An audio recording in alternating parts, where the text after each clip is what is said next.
Hello, everyone. Welcome back to the podcast. Today, we're going to look at detangling third-party AI risks, legal liability, and reputational exposure.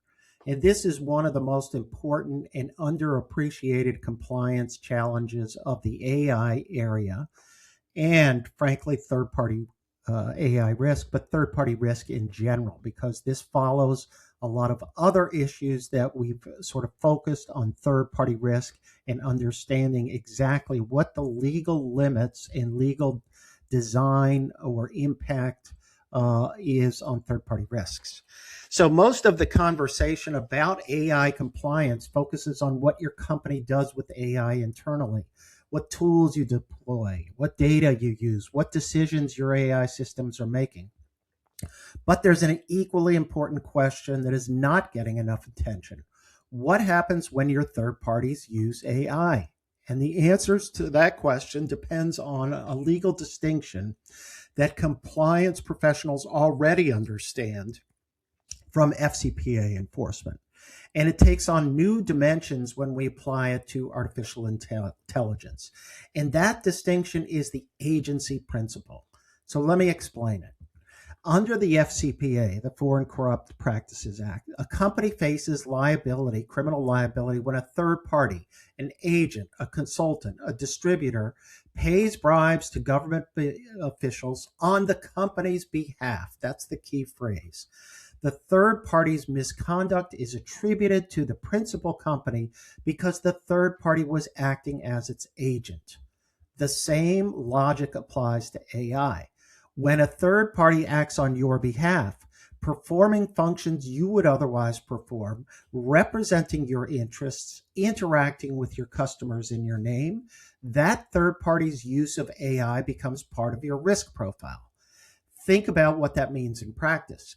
If your customer service outsourcing provider deploys an AI system that makes discriminatory decisions, and that provider is handling your customers in your name, you cannot simply point to the vendor agreement and shift the risk completely to that third party and walk away. If your recruitment process outsourcer uses AI screening tools that unlawfully filter candidates on your behalf, that exposure belongs to you. If your sales agent uses AI generated content to make representations to customers that turn out to be false or harmful, you may face liability for what your agent did in your name. The third party was acting on your behalf.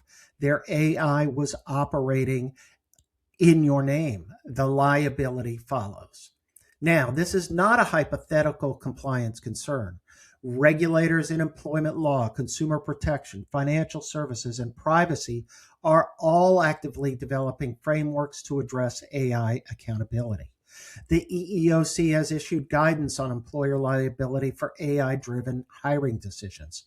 The CFPB has addressed AI in credit decisions. The FTC has made clear that consumer protection principles apply regardless of whether a decision was made by a human or an algorithm. Companies that have not extended their due diligence programs into the AI practices of their acting third parties are carrying legal exposure they cannot quantify. So what does good due diligence look like in this context? It means asking your third parties, your agents, your representatives, your outsourced service providers, specific questions about how they use AI. What tools do they deploy?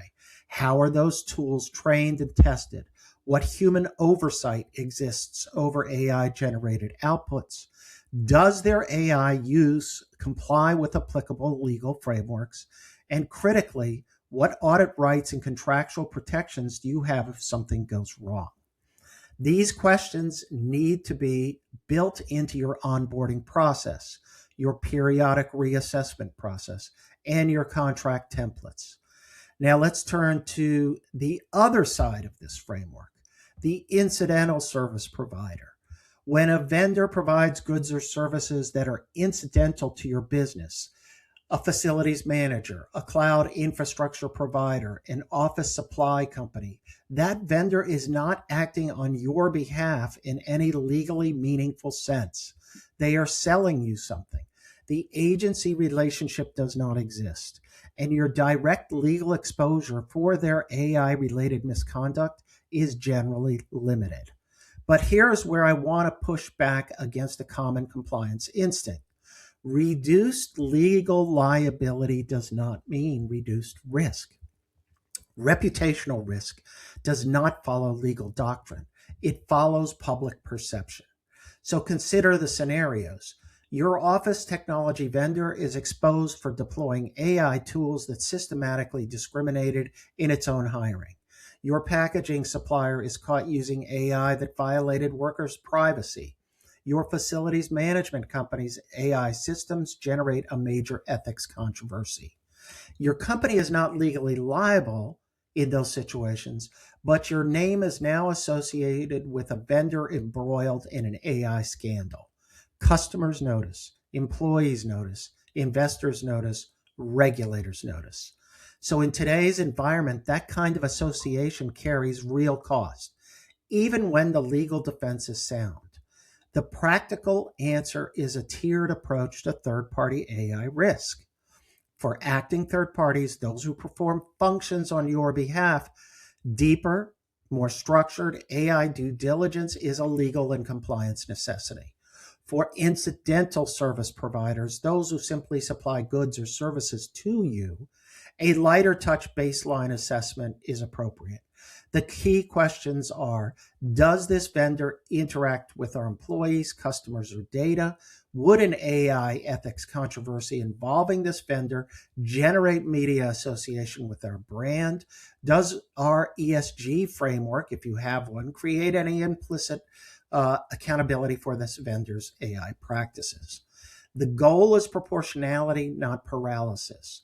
You cannot conduct deep AI due diligence on every vendor in your supply chain, but you can build a risk-tiered framework that directs your compliance resources where the legal and reputational exposure is highest and maintains a baseline awareness of emerging risks everywhere else. Third-party AI risk is not a single category of exposure. It is a spectrum. The agency principle defines where legal liability sits, and reputational risk fills in the rest. Companies that build this framework now, proactively, before a vendor AI controversy forces a reactive response or appears, they're going to be in a better position to manage what is coming. And trust me, something is coming. Thank you again for joining me today. Look forward to speaking with you again soon.